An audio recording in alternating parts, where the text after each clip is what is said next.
سکون کے وقت سمندر کا دیدار آنکھوں کو فرحت بخشنے والی چیز ہے۔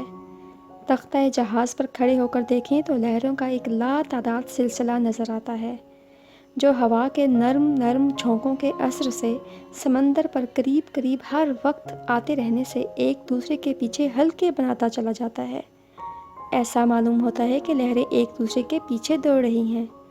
صبح کے وقت جب آفتاب نکلتا ہے اور اچھلتی ہوئی لہروں کی سفید جھاگ پر اس کی کرنیں پڑتی ہیں تو کوس قزح کے سارے رنگ دفعتاً شفاف پانی کے تختوں پر چمک جاتے ہیں، اور دور افق کے قریب تو سنہری روپہلی فرش بچھا ہوا نظر آتا ہے، گویا شاہ خاور کے خیر مقدم کے لیے سامان ہو رہا ہے۔